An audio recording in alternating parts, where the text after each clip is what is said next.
श्री सद्गुरु महाराज की जय। पूर्ण सुख का रहस्य महर्षि हरिनंदन परमहंस जी महाराज। दुखों से मुक्ति कैसे? कोई व्यक्ति या कोई पदार्थ जिसकी उत्पत्ति हुई है सब दिनों तक इस संसार में रह सके संभव नहीं। कारण यह कि जिसका जन्म होता है उसकी मृत्यु निश्चित है। एक संत ने कहा है, जोग वे सो अथवे जामे सो मरी जाए, जो चुनिए सो ढही पड़े फूले सो कुम्हिलाए। सूर्य उगता है किंतु सब समय उगा हुआ नहीं रहता, अस्त हो जाता है। फूल खिलता है किंतु वह भी सब दिन सब समय खिला हुआ नहीं रहता। राजा महाराजा बहुत सुंदर, बहुत विशाल तथा अत्यधिक ठोस महल बनवाते हैं किंतु वह भी कभी न कभी धाराशाही हो जाता है। इसी तरह इस संसार में जिसका जन्म होता है उसकी मृत्यु निश्चित रूप से हो जाती है।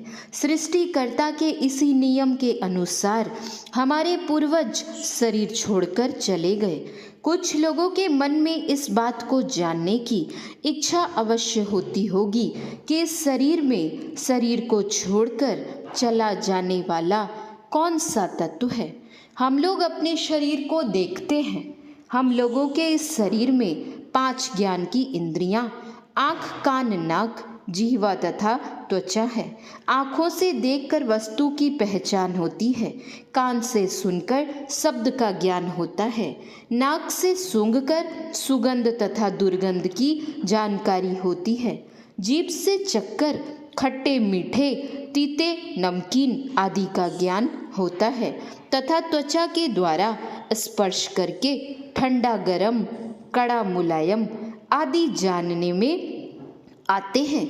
इसी तरह हम लोगों के शरीर में 5 कर्म इंद्रियां हाथ, पैर, मुंह, गुदा तथा लिंग है, जिनके द्वारा हम लोग अलग अलग तरह के कर्म करते हैं।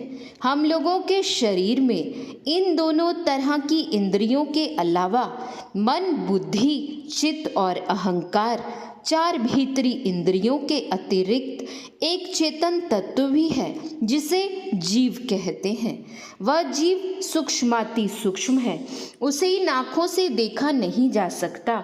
उसे यौगिक साधना के द्वारा आत्मदृष्टि से देखा जाता है। उसी जीवात्मा के इस शरीर में रहने के कारण चलना फिरना, उठना बैठना, खाना पीना तथा देखना सुनना इत्यादि कार्य होते हैं। शरीरस्थ जीवात्मा जब इस शरीर से निकल जाता है तब इस शरीर में हाथ, पैर, आँख, कान आदि सभी इंद्रियों के रहने पर भी अंग प्रत्यंग से कोई कार्य नहीं हो पाता। शरीर की सभी इंद्रियां निष्क्रिय हो जाती हैं। तब लोग बोलचाल की भाषा में कहने लगते हैं कि अमुक शरीरधारी मर गया। असल में जीवात्मा मरता नहीं, शरीर से निकल जाता है। जीवात्मा के शरीर से निकल जाने पर उस मृत शरीर को कितनी ही हिफाजत से रखा जाए, रह नहीं सकता। कुछ ही समय के बाद शरीर से दुर्गंध निकलने लगती है, शरीर सड़ने लगता है। इसलिए मृत शरीर का दाह संस्कार कर दिया जाता है और उसके बाद शरीर त्यागने वाले जीवात्मा का श्राद्ध कर्म किया जाता है। श्राद्ध कर्म करने का एकमात्र यही उद्देश्य है कि जीवात्मा शरीर से निकलकर जहाँ कहीं भी गया हो उसे शांति मिले। इस वैदिक क्रिया से यह सिद्ध होता है कि शरीरस्थ जीवात्मा के शरीर से निकल जाने पर सिर्फ शरीर का नाश होता है, शरीर में रहने वाले उस जीवात्मा का नाश नहीं होता। अब प्रश्न उठता है कि शरीरस्थ जीवात्मा जिसके रहने पर शरीर गतिशील रहता है क्या? इस प्रश्न के उत्तर में हम लोगों के परमाराध्य की वाणी प्रस्तुत है। जीवात्म प्रभु का अंश है, जस अंश नभ को देखिए। घट मठ प्रपंचन जब मिटे नहीं, अंश कहना चाहिए। परमाराध्य गुरुदेव की वाणी का आशय यह है कि जिस प्रकार किसी घड़े या किसी मकान के अंदर का आकाश बाहर के महदाकाश का अटूट अंश है, उसी प्रकार शरीरस्थ जीवात्मा भी ईश्वर परमात्मा का अभिन्न अंश है। ईश्वर परमात्मा का अंश होने के कारण यह जीवात्मा अविनाशी है। यह अविनाशी जीवात्मा यद्यपि चेतन, मल रहित तथा सहज सुख की राशि है, तथापि माइक आवरणों से युक्त हो जाने के कारण यह आत्मस्वरूप को भूल गया है और भ्रमवश अपने दुखों में पड़ा देखकर दुखी हो रहा है। मर्यादा पुरुषोत्तम भगवान श्री राम ने प्रियजनों को उपदेश देने के क्रम में कहा था कि यह अविनाशी जीव माया की प्रेरणा से काल, कर्म, स्वभाव और गुण के घेरे में रहकर 84 लाख योनियों में सदा भटकता रहता है, जिसके कारण इसे जन्म मरण की असह्य वेदना सहनी पड़ती है।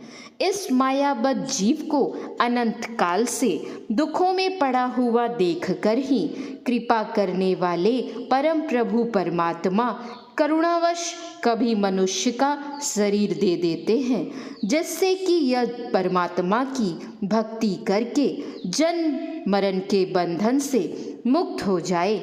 भगवान श्री राम के इस कथन का वर्णन गोस्वामी तुलसीदास जी महाराज ने रामचरितमानस में इस प्रकार वर्णन किया है।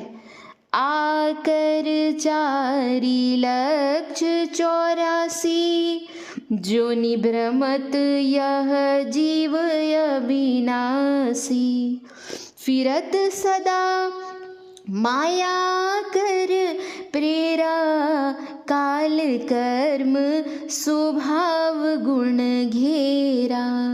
कबहुक करी करुणा नर देही, देत ईश बिनु हेतु सनेही। प्रियजनों को उपदेश देने के क्रम में भगवान श्री राम ने इस मानव शरीर को संसार सागर से पार जाने के लिए नाव की संज्ञा दी और इसके पहले उन्होंने कहा कि जो मनुष्य ऐसे अनमोल शरीर को पाकर इसे विषयों के भोगने में समाप्त कर देते हैं, वे मूढ़ अमृत के बदले विष ग्रहण करते हैं। जैसे नर तनु पाई विषय मन देही, पलटी सुधाते 60 विष लेही।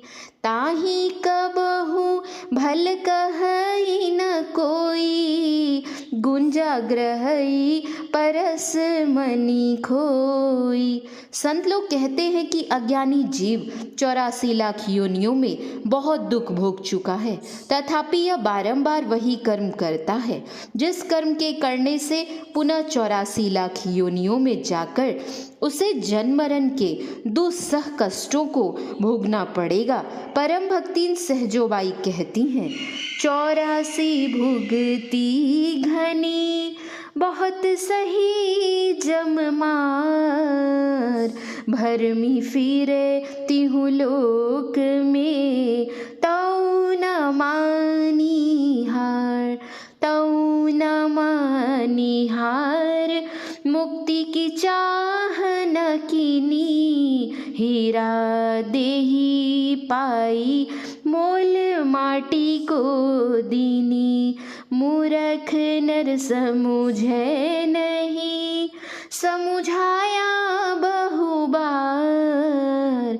चरणदास कहे सहजिया, सुमिरो ना करतार। कहने का आशय यह है कि अपने दुख की निवृत्ति के लिए संसार के सृजनकर्ता परम प्रभु परमात्मा का सुमिरन करो। आवागमन के चक्र में पड़ा हुआ जीव अनेक प्रकार के दुखों से घिरा रहता है।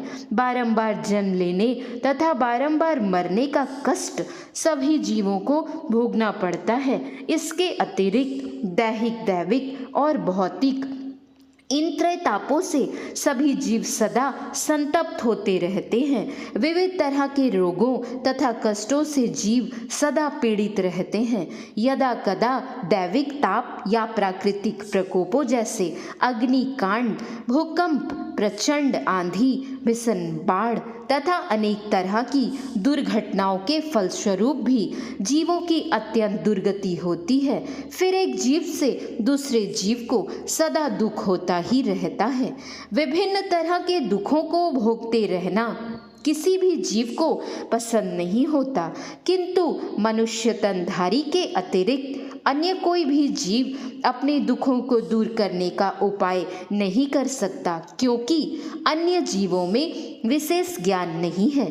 मनुष्य में ज्ञान की विशेषता है, इसलिए वह सुखमय जीवन बिताने के लिए बहुत तरह के प्रयत्न करता है। सुखमय जीवन बिताने के उद्देश्य से ही वह बहुत अधिक मात्रा में धनोपार्जन करता है। सुख पाने की चाहना से ही वह अनेक भोग्य सामग्री का संग्रह करता है। सुख पाने के उद्देश्य से ही लोगों के मन में उच्च पद एवं प्रतिष्ठा प्राप्त करने की इच्छा होती है। स्त्री पुत्रादि को प्राप्त करने की इच्छा भी लोग सुख पाने के उद्देश्य से ही करते हैं। उन सभी इच्छित वस्तुओं की प्राप्ति हो जाने पर भी पूर्व कथित दुखों से कोई मुक्त नहीं हो पाता। संतों ने अत्यंत दृढ़ता के साथ कहा है कि ईश्वर परमात्मा की भक्ति को छोड़कर अन्य पदार्थों जैसे राज्य, धन संपत्ति, भोग सामग्रियों, पद प्रतिष्ठा आदि के द्वारा पूर्व कथित दुखों से छूटा नहीं जा सकता। गोस्वामी तुलसीदास जी महाराज ने रामचरितमानस में लिखा है, श्रुति पुराण सब ग्रंथ कहाही, रघुपति भक्ति बिना सुख नाही।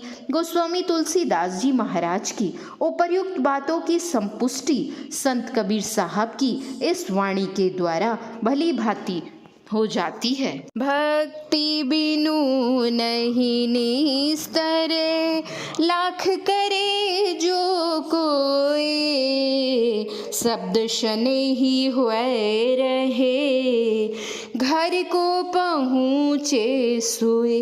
संत कबीर साहब की इस वाणी का आशय यह है कि दुखों से छूटने के लिए हम लाखों उपाय कर ले, किंतु जब तक ईश्वर परमात्मा की भक्ति नहीं करेंगे तब तक पूर्व कथित दुखों से छुटकारा नहीं पाएंगे। ईश्वर परमात्मा सुख के धाम है। उस सुख के धाम में वही पहुंच सकेगा जो परमात्मा के शब्द का प्रेमी बनेगा, अर्थात जो परमात्मा से उत्थित नाद को अपने अंदर में सूरत से ग्रहण करेगा। श्री सद्गुरु महाराज की जय। श्री सद्गुरु महाराज की जय। श्री सद्गुरु महाराज की जय।